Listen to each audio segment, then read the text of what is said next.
इस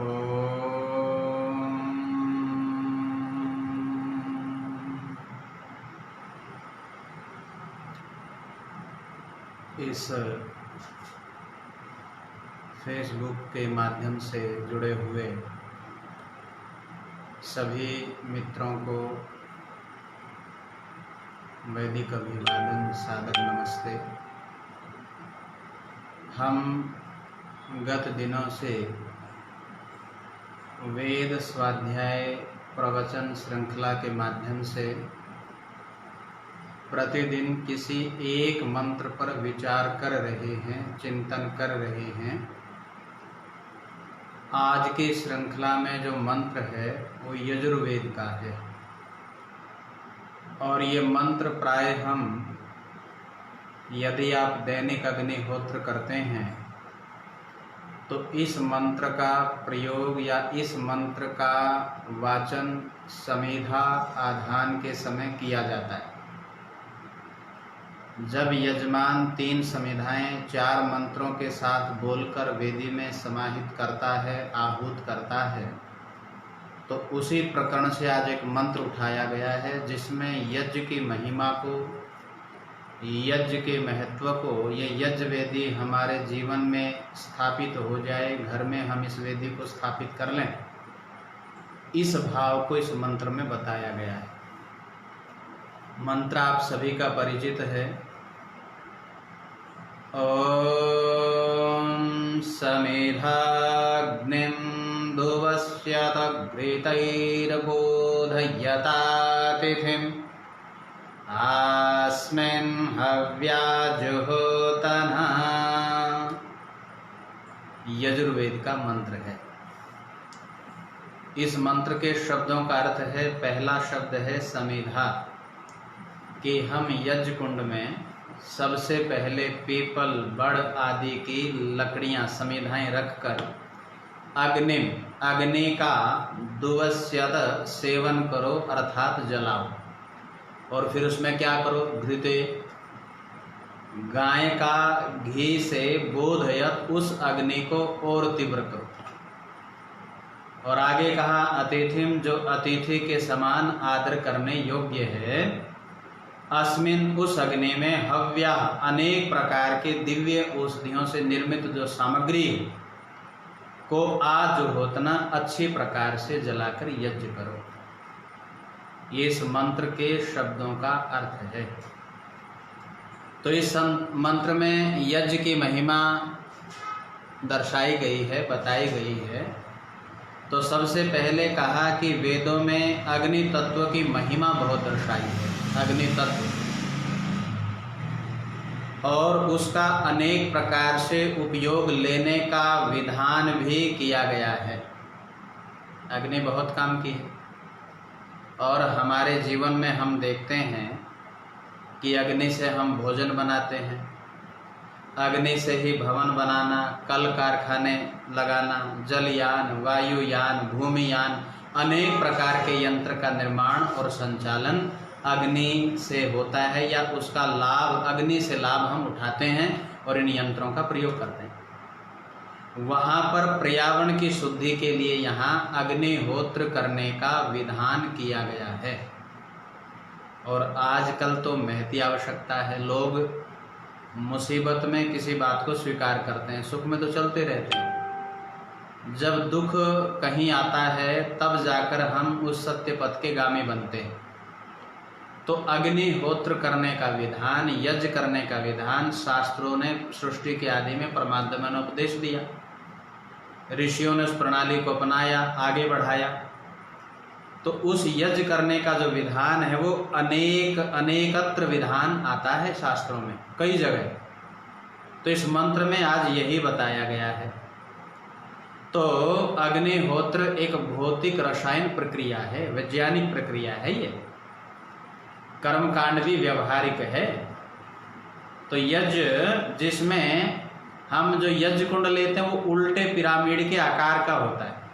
यज्ञ कुंड आप देखिएगा, कभी आप पिरामिड देखना तो मानो उल्टे आकार का पिरामिड को कर दो तो यज्ञ कुंड बन जाता है। वो क्यों बनाया जाता है इस आकार का, धातु का बनाया जाता है? क्योंकि ऐसे आकार वाले पात्र में जो समिधाएं हैं, लकड़ी हैं, उनको जलाने में अग्नि का तापमान खुली अग्नि से अनेक गुना 400 से 500 फ़ारेनहाइट बनता है। इसलिए आप कभी यज्ञ कुंड की अपेक्षा किसी खुले पात्र में यज्ञ करें तो उसमें अग्नि का ताप बहुत हो जाता है और जो सामग्री वो अच्छी प्रकार से भस्मीभूत भी नहीं होती, इधर उधर गिर जाती है, व्यर्थ चली जाती है। लेकिन यज्ञ कुंड का परिमाप ऐसे बनाया गया है, यज्ञ कुंड का निर्माण इस विधि से किया गया कि उसमें अग्नि 400 से 500 फ़ारेनहाइट होती है और जो आप सामग्री डालते हैं, घृत आदि डालते हैं, वो भस्मीभूत हो जाता है, उसका लाभ मिलता है। तो इस पात्र में जो यज्ञ कुंड है वेदी में, तो मंत्र कहता है समेधा, अर्थात क्या हो गया कि यज्ञ कुंड में पीपल, बड़ आदि, पीपल, बड़, आम, कई वृक्ष लिखे संस्कार विधि में, आप पढ़ लीजिएगा वहाँ। तो पीपल, बड़, आम आदि की पतली छोटी समेधाएं रखकर जलाई जाती हैं और ये समेधाएं शीघ्र जलने वाली होती हैं। जो वृक्षों के नाम लिए सूखी होती हैं, शीघ्र जलती हैं, तीव्र अग्नि उत्पन्न करने वाली हैं और कम कार्बन मोनोऑक्साइड उत्पन्न करने वाली हैं और पूरी जलने वाली। इसलिए इन वृक्षों की सूखी समिधाओं का प्राय प्रयोग किया जाता है। इस अग्नि को और अधिक तीव्र करने के लिए आगे कहा घृतम, गाय का घी डालो, गाय के घी की आहुति दो, श्रुआ भरकर दो, धीरे धीरे डालो। और गाय के घी को जलाने से बहनों, सज्जनों, मित्रों, अनेक प्रकार की विशिष्ट गैसें बनती हैं जो भूमि और आकाश में जितनी दूषित वायु है और जल प्रदूषण है उसको शीघ्रता से समाप्त कर देती है। और आजकल आप देखोगे चारों ओर प्रदूषण की भरमार है, जल प्रदूषित हो गया, वायु प्रदूषित हो गई, भूमि, अन्न सब प्रदूषित हो गई। तो इस प्रदूषण को कम पुरुषार्थ में ज़्यादा शुद्ध करने का कोई वैज्ञानिक प्रक्रिया है, भौतिक रासायनिक प्रक्रिया है, तो अग्निहोत्र है। तो जब हम उसमें गाय का घी डालते हैं, अब एक निवेदन करने चला हूँ, घी हमेशा शुद्ध गाय का ही होता है और गाय के दुग्ध को अमृत कहा गया है। तो इसलिए मैं निवेदन करूँगा, कई लोगों की धारणा बन चुकी, कहना नहीं चाहता। समाज में भी जब कोई व्यक्ति घृत देने आता है तो बिल्कुल ही सबसे घटिया क्वालिटी का, किसी से मंगवा लो ना कि घृत आदि लेकर आना। विवाह संस्कार भी होते हैं, कई व्यक्ति हैं जो लिखवाया गया उसी के आधार पर सामग्री लेकर आते हैं, लेकिन घी में और घरों पर भी जाते हैं, थोड़ा सा घृत रख देते हैं, चम्मच को मानो टुपकाते हैं, मानो उपकार कर रहे हो अग्नि के ऊपर, बहुत बड़ा दान वो कर रहे हो। ऐसा कदापि ना करें। यज्ञ में डाला गया पदार्थ व्यर्थ नहीं जाता, वो परमात्मा कई गुना फलीभूत आपको प्रदान करता है। तो इसलिए शुद्ध घी का प्रयोग करें।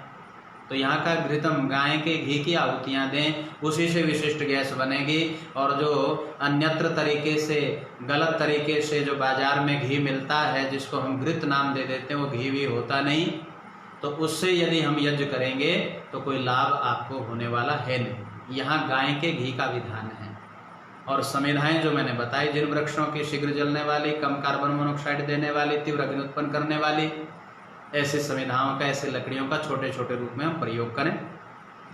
और उसके पश्चात यज्ञ कुंड में गाय के घी से लकड़ियां अच्छी प्रकार से प्रज्वलित हो जाती हैं।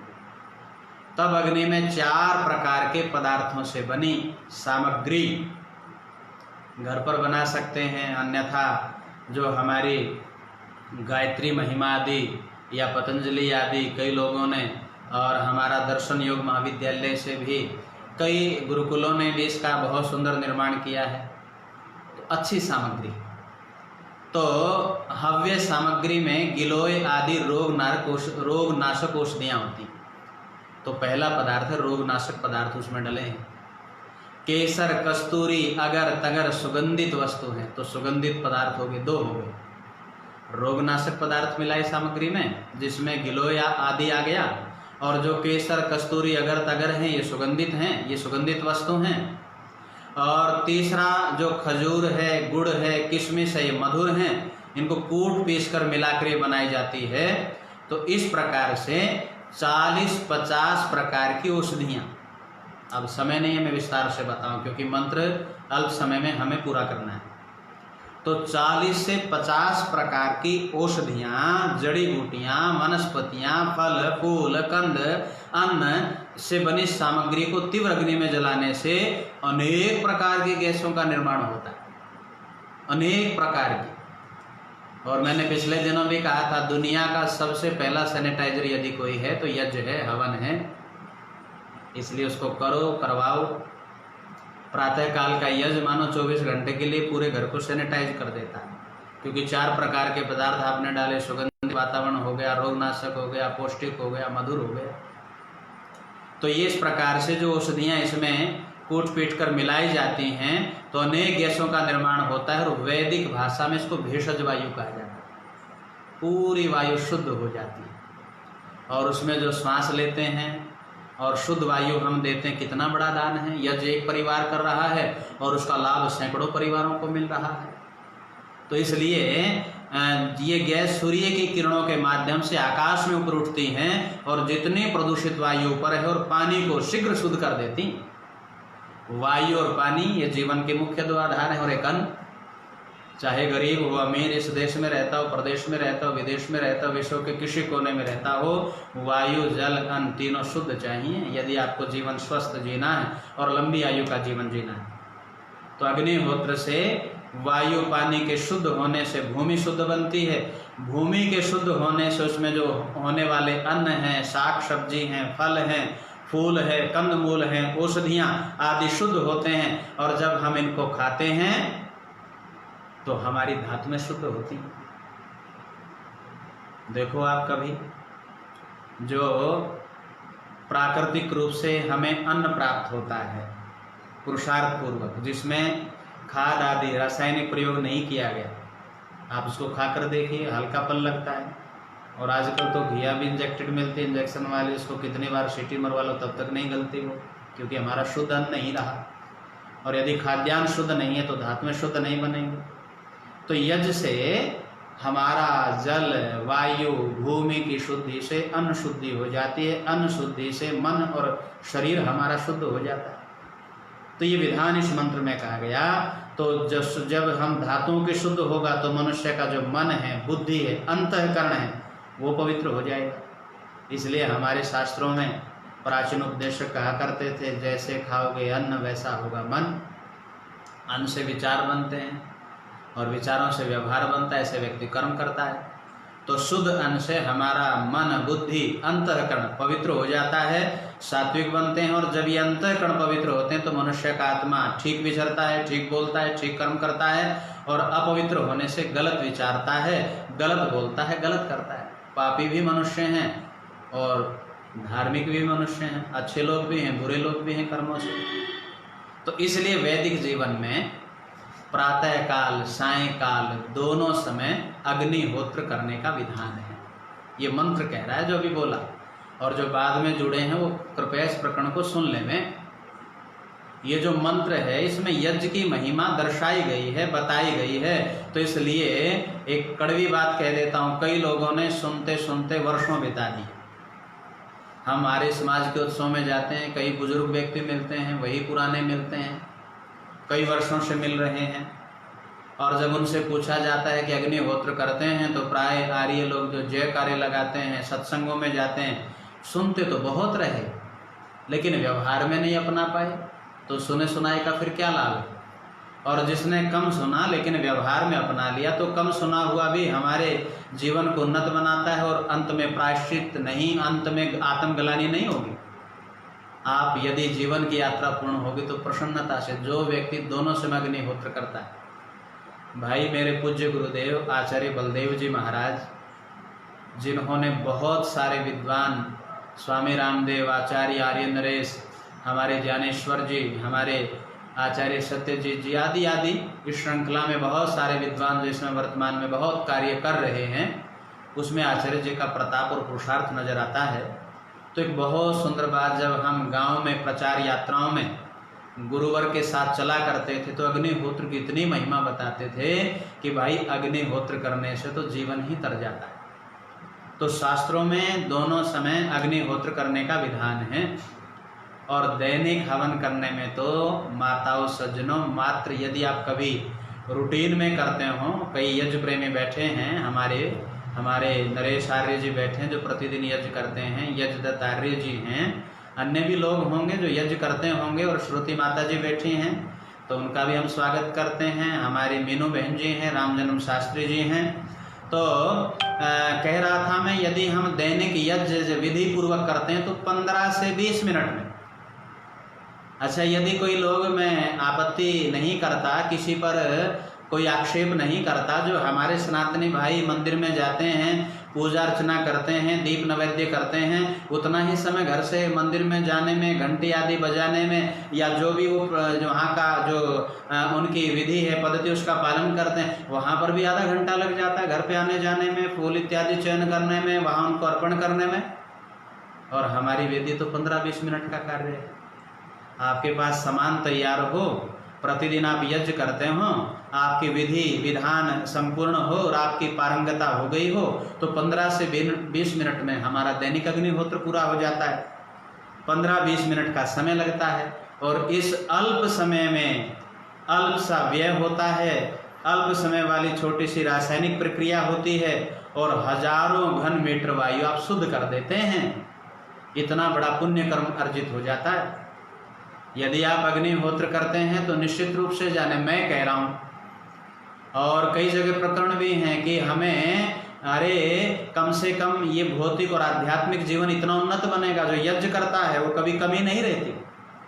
परमात्मा उसको बहुत अथाह अंदर का भी धन, आंतरिक गुणों का भी धन प्राप्त होता है, भौतिक सुख भी प्राप्त होते हैं, कभी निर्धनता नहीं आती, कभी जीवन में अल्पता नहीं होती, किसी साधन की कमी नहीं होती, और जो आपके मन में स्वाभाविक आवश्यकताएं हैं स्वतः पूरी हो जाती हैं। यज्ञ कामनाएं पूरी करता है। तो यज्ञ हमें बहुत लाभ पहुंचाता है। तो इस धरती पर घरों में प्रतिदिन अग्निहोत्र होता रहा। ऋषिवर लिखते हैं सत्यार्थ प्रकाश में, राजे महाराजे बड़े बड़े होम किया करते थे। तो इस प्रकार से होता रहा है, तब तक लोग स्वस्थ थे आर्यवर्त देश में। ये जब जब गुलामी की दास्ताई, हमने वेदी को छोड़ दिया, वेद का स्वाध्याय छोड़ दिया, इस याज्ञिक प्रक्रिया को छोड़ दिया, और यही कारण है कि आज सब कुछ होते भी व्यक्ति तनाव, हताश, निराश और अवसाद की स्थिति में। तो जब तक ये यज्ञ होता रहा तो उस समय हमारे सब लोग स्वस्थ थे, बलवान थे, बुद्धिमान थे, दीर्घायु वाले होते थे। और जब से प्रक्रिया बंद हुई, मनुष्य की शारीरिक, मानसिक, आध्यात्मिक सब प्रकार से पतन हुआ, हो रहा है। ना रोटी सुरक्षित, ना बेटी सुरक्षित। और कितना गिरेगा ये देश चरित्र के मामले में, कितना हमारा व्यवहार अपवित्र हो गया, आचरण अपवित्र हो गया। आज रिश्तों में मधुरता नहीं रही, परिवारों में कटुता पैदा हो गई, बड़ों के प्रति आदर मान नहीं रहा, छोटों के प्रति वात्सल्य नहीं रहा, परिवार में एक रूपता नहीं रही, क्योंकि हमने इस प्रक्रिया को छोड़ दिया जो मिलाने की, मिलने मिलाने की प्रक्रिया थी, यज्ञ, अग्निहोत्र। तो वेद मंत्र मनुष्य को निर्देश करता है कि इस अतिथिम, इस अग्नि को, इस वेदी को, इस यज्ञ कुंड को, इस अग्निहोत्र को अतिथि के समान अग्नि को यज्ञ कुंड में स्थापित करके और इससे अनेक प्रकार के लाभों को प्राप्त करो। और जो इसकी निकली हुई ज्वाला है अग्निहोत्र की, वो घर, ग्राम, नगर में फैले अनेक प्रकार के रोग के कीटाणुओं को तत्काल नष्ट कर देगी। तो इसलिए मैं निवेदन कर रहा हूँ, जो सज्जन हमारे बीच में जुड़े हैं और जो आगे इसको सुनेंगे, यदि आप 10-20 व्यक्ति इस प्रयास को करें कि आज इस आपदा की स्थिति में यदि हम किसी एक खुले वाहन में 2-3 व्यक्ति सोशल डिस्टेंसिंग पर बैठकर समाज वाले सहयोग दें, ना देवें तो जो पुरुषार्थी व्यक्ति हैं, जो संपन्न व्यक्ति हैं, वो उनका सहयोग करें और हम घर घर, गली गली में इस यज्ञ के प्रताप और सुगंधि को घर घर में और वातावरण को सुगंधित करें, लोगों को प्रेरणा दें। इस आपदा की स्थिति में मानव राष्ट्रीय कार्य आर्य समाज, आर्य लोगों की ओर से, स्वाध्यायशील लोगों की ओर से, श्रेष्ठ लोगों की ओर से ये प्रयास और ये एक पहल कदम होनी चाहिए। कई गुरुकुल वालों ने की भी है, इस प्रणाली को अपनाया कई भाइयों ने। आचार्य सोमदेव जी हमारे अजमेर वाले देश में गुरुकुल चला रहे हैं राजस्थान में, तो उन्होंने इस प्रक्रिया को अपनाया और भी कई लोगों ने अपनाया। तो हम घूम घूम कर जो है खुले वाहन पर यज्ञ करें ताकि सब लोगों को भेषज सुगंधित पौष्टिक रोगनाशक मधुर वायु प्राप्त हो, सबको स्वास्थ्य लाभ प्राप्त हो। तो थोड़े से परिश्रम में, थोड़े से साधन से, थोड़े समय में बहुत अधिक लाभ इस श्रेष्ठतम कर्म से कमाया जा सकता है, ऐसा शास्त्रों में बताया। और जो कर रहे हैं उन्होंने अनुभव किया। तो जितने दूसरे देश हैं, रूस है, जर्मन है, हॉलैंड है, चिली, अमेरिका आदि देशों में जलती हुई अग्नि पर वो शोध कर रहे हैं, केसर डाल रहे हैं, किशमिश डाल रहे हैं और गुड़ आदि पदार्थों से गैसों का लाभ इससे ले रहे हैं। तो उनकी बुद्धि में विश्वास बनता जा रहा है। यानी जहाँ वेदों का प्रादुर्भाव हुआ, जिस राष्ट्र में, जिस भूमि पर परमपिता परमात्मा ने दिव्य वाणी का उपदेश उन ऋषि महर्षियों को दिया, आज वही देश उस मार्ग का अनुसरण नहीं कर रहा और हमारे जो पड़ोसी मुल्क हैं उस पर शोध कर रहे हैं। ये विचारणीय विषय है, ये चिंतन का विषय है, ये मनन का विषय है। और यदि कोई प्रयास करता है तो उसका उत्साह तोड़ने वाले बहुत हैं। अभी मैं इन दिनों बड़ा हर्ष का विषय हुआ कि गुरुकुलीय परंपरा के पोषक और महर्षि दयानंद का बहुत सुंदर कार्य आगे बढ़ाने वाले कई लोग, भाई अपनी अपनी वाणी हैं, ठीक है, कई लोग व्यापारी बोलते हैं, श्रद्धेय स्वामी जी महाराज, स्वामी रामदेव जी, कई लोगों की गलत धारणा है। उन्होंने इस समय जो कोरोनिलिक आयुर्वेद का बहुत बड़ा प्रकल्प जो आगे बढ़ाया और कई लोग अपने ही जो है अन्य जितने भी हमारे फार्मा वाले या जो एक व्यापारीकरण दवाइयों का है उस पर मैं जाना नहीं चाहता कि कितना स्वास्थ्य के साथ लोग खिलवाड़ करते हैं। लेकिन हमारे आयुर्वेद आचार्य ने एक बहुत बड़ा प्रकल्प किया और एक बहुत बड़ी दिव्य औषधि लोगों को बताने का प्रयास किया। लेकिन मंत्रालय में बैठे हुए लोग भी उस बात को स्वीकार नहीं करते, क्योंकि WHO या अन्य सांगठनिक संगठनों का ऊपर दबाव बना रहता है। खैर, परमात्मा सद्बुद्धि प्रदान करे और हम अच्छे मार्ग की ओर अग्रसर हों। तो श्रद्धेय स्वामी जी ने आयुर्वेद का बहुत बड़ा काम किया। तो ऐसे ही यज्ञ भी शोध का विषय है, वैज्ञानिकता का विषय है, चिंतन का विषय है। तो हम जो इतने विद्वान लोग हैं या जो भी स्वाध्यायशील लोग हैं, हम इस पर प्रयास करें, पुरुषार्थ करें। अन्य देश भी इस पर पुरुषार्थ कर रहे हैं। तो जिस अग्निहोत्र से पर्यावरण शुद्ध करते थे, वास्तव में अति उपयोगी है। तो वेद के संदेश को आओ जीवन में क्रियान्वित करें और हम अपने परिवार को, समाज को, राष्ट्र को, विश्व को न केवल भौतिक प्रदूषण दूर करें बल्कि बौद्धिक आत्मिक प्रदूषण को भी दूर करें और एक अग्निहोत्र की परंपरा को प्रारंभ करें। यही ईश्वर से प्रार्थना है। तो आइए, आज का जो मंत्र था, समेधा अग्निम दुवस्यतः घृतैर्बोधयता तिथिम आस्मिन हव्याजुहोतना। समेधा, यज्ञ कुंड में समेधा लगाओ। अग्निम, अग्नि का, दुवस्यत सेवन करो, जलाओ। घृते, गाय का घी डालो। बोधयत, और अग्नि को तीव्र करो। अतिथिम, जो अतिथि के समान आदर करने योग्य है। अस्मिन, इस अग्नि में हव्या, अनेक प्रकार की सामग्री जो है दिव्य औषधियों से युक्त है, उसको आजुहोतना, अच्छी प्रकार से जलाकर यज्ञ करो। तो आज केवल चिंतन का विषय इतना ही।